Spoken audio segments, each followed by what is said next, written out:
Greetings, dear ones. I'm Kryon of Magnetic Service.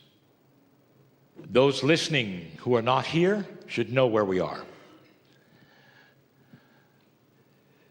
Capital city, Hobart of Tasmania. A grand, beautiful, beautiful place at the bottom of the continent of Australia. This will be part one of two messages. And I give you that information so you'll find part two. All through my journey in this great land, I've talked about metaphysical things. Metaphysical meaning beyond physics. Metaphysical meaning those things which sometimes are not seen. If you ask a spiritual person, are there metaphysics involved in their work? They may say, well, I don't even know what it means. But if they have faith in the unseen, that's metaphysics. If they have an idea that their life is perhaps driven or guided or helped by an unseen spiritual force, that's metaphysics. If they start to understand that there's more here than themselves that is not seen, that is metaphysics. And almost all humanity falls into that category in some way. It has been reported that 80% of humans believe in the afterlife. If that's the case, that means they believe somehow in an invisible soul, a consciousness that continues even after your last breath. And so what happens next, dear ones, even in this message, a message of love, what happens next should be believable. What do you believe is around you, really? Even when you're alone, totally alone, what do you think is there? A channel that I've given many times with information which remains the same is that depends upon what you've been told. And so what I want to do now is to talk about that. I want to get practical, less metaphysical, and talk about the love of God. There is a system on this planet who knows you. Those who are in this room, most know where you sit, that the energy of this land is different and pristine and beautiful. If you're in a place that is just filled with Gaia, you know it. You know there are things which are invisible. You count on things which are invisible. If you could go back thousands of years and ask those who walked the land here, tell me about invisible things, they would say most of everything is invisible. And they count on that invisibility becoming real and listening to it, having it guide them around, knowing what to do, where to go, when to have children, what to eat. All invisible, pouring out of the earth, giving them intuition from their partner, Gaia.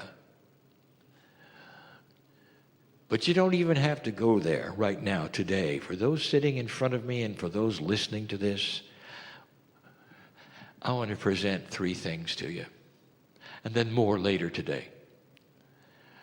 I want to present something that I want you to visualize if you can. Imagine an entourage who knows you, that is invisible, walking with you all the time. As you sit in this room, all of those entourages are together because they all know you. When you got free choice, when you came into this planet, when you had the fusion of the chromosomes together and the telomeres, when all of that took place, dear ones, you became one who was closer to God and wired for it. And in all of that, dear ones, there are so many invisible parts of the puzzle that rotate around you. And we've talked about it before. You don't have to name them. You don't have to understand them to understand the engine of love. But it's been discounted so completely, even by modern spiritualists who tell you what you must do and what not do, who tell you the ladders and steps to climb in order to get favor with God, not understanding that love shatters all of it. Imagine there's an entourage around you and they have ladders and tools and they have their hands out.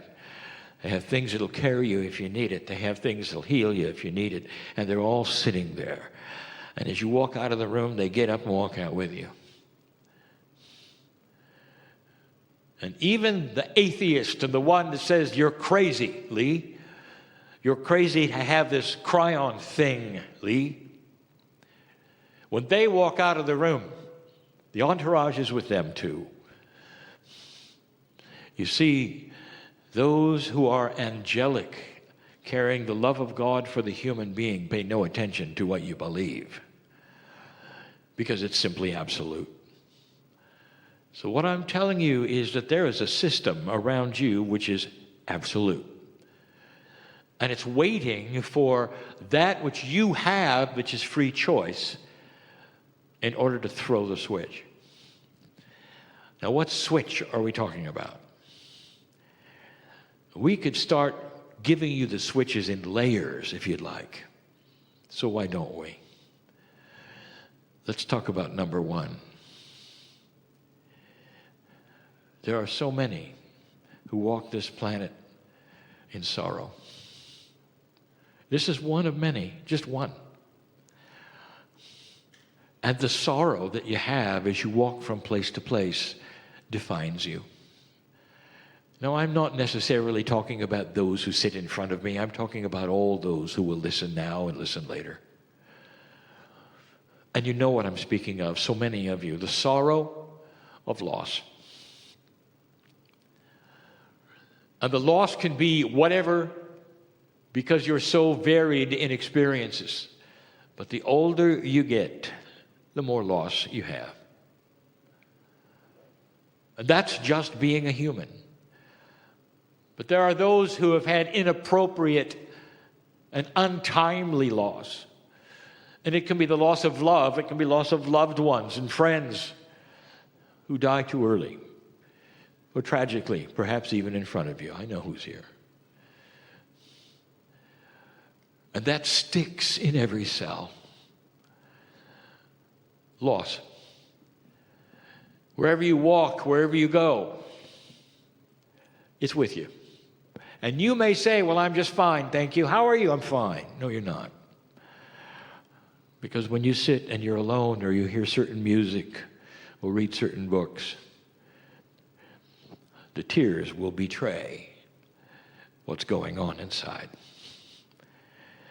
So I'll ask the question, are you afraid of being without it?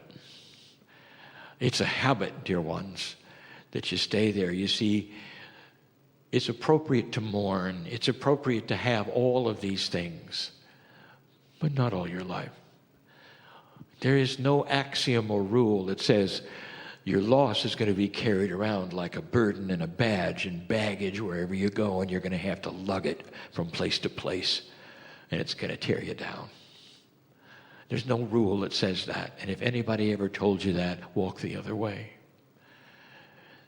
Because the truth is the opposite. You have the tools to recover. The loss is the loss, and it will always be there in fact and in history and in reality, in time. But your reaction to it is what you can control.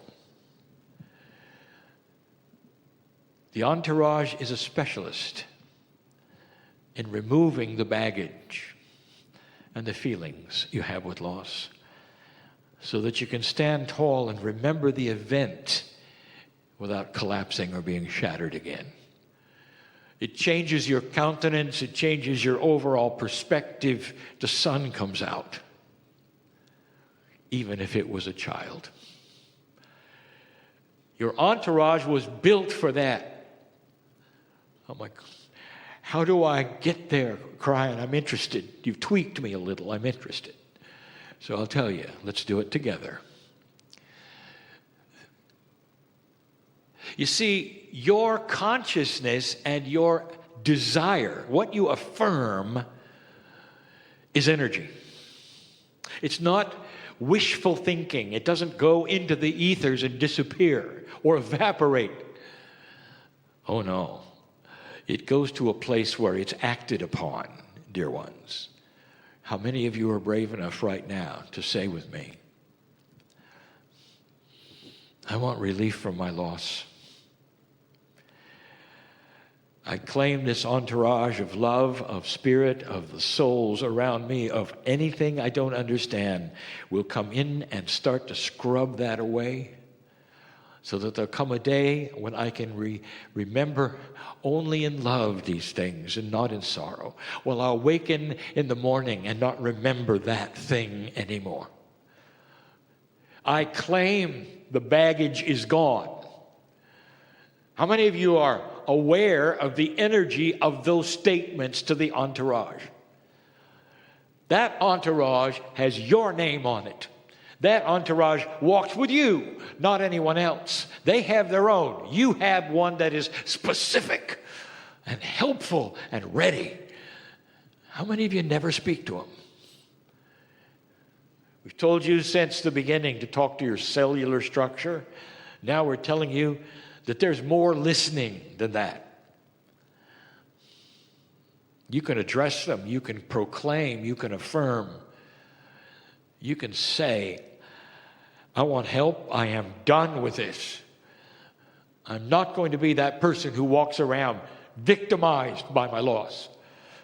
And I'm going to live longer because of it. Take my hand and do that. Could it be as simple as that, Kryon? Yes. And it's not simple. You're going to have all manner of courage to make those statements, because sometimes, just sometimes, it has defined you so much that you wouldn't know how to act unless you were depressed. There's so much worry about health. And I will tell you that your society doesn't help. Because at every step they tell you you're not healthy, but they have an answer. So it just seems to be part of living in a society that you can become medicated for things you've never even heard of, that are wrong with you didn't even know. And then there are things you do know. The aches and the pains which have turned into something greater. I know who's here. And you start to worry about all manner of things, how long these things will be in you. Will they continue? Will it get worse?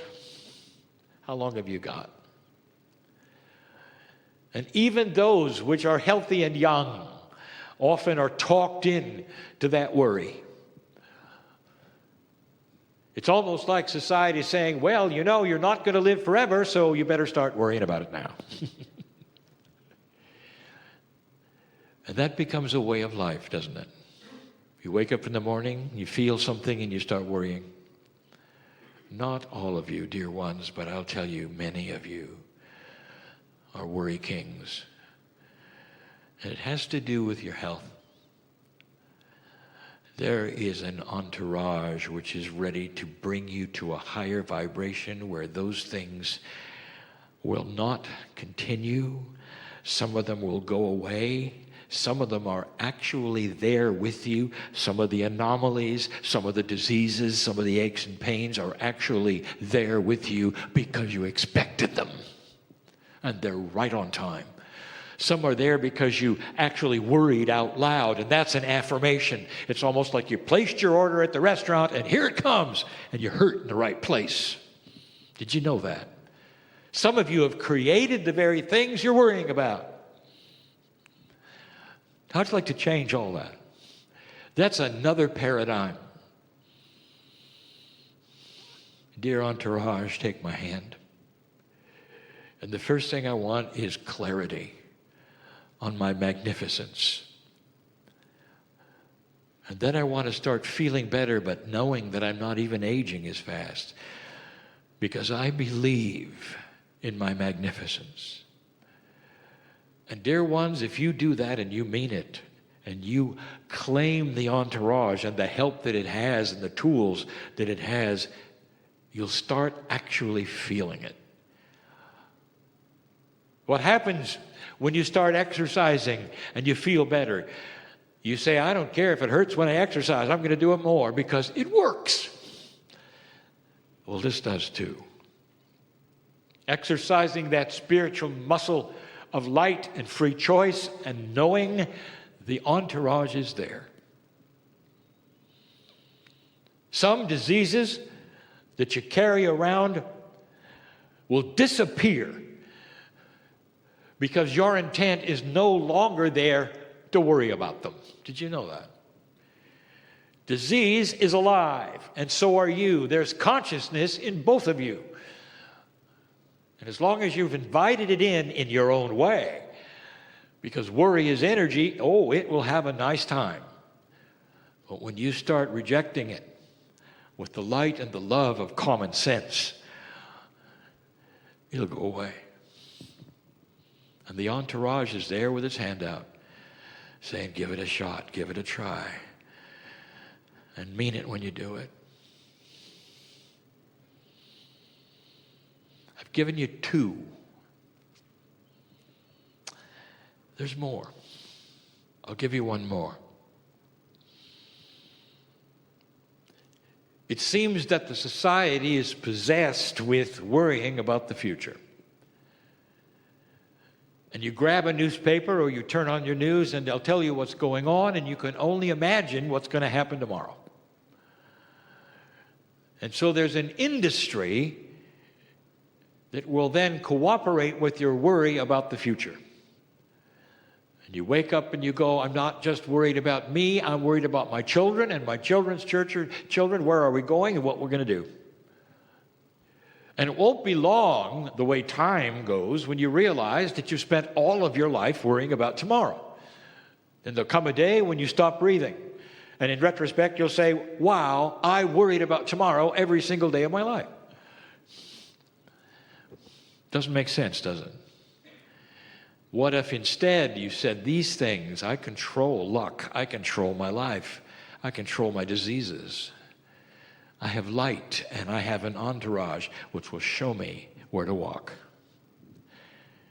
I believe in invisible things called faith. I have an alliance with Gaia. I have help from beyond. And all of those things are like a GPS for me, and I don't have to worry about tomorrow. I'll face tomorrow when it comes with the same light that I face today. I'll face tomorrow when it comes with the same love and compassion that I face today. Nothing is ever complete, really, unless I complete it with my love.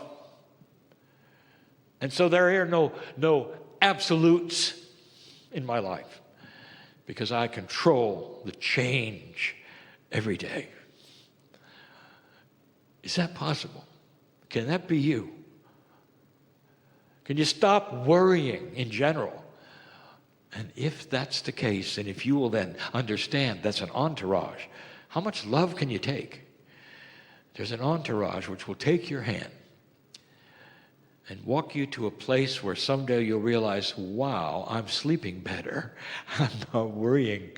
I've got a meeting coming up. I've got a confrontation I know will occur. I've got a situation. Well, when it gets here, I'll face it with the same love that I'm looking at right now.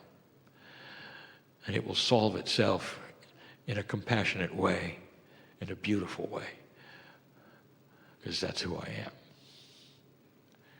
That's who you are. Every single one listening to this. That's the magnificence of the human.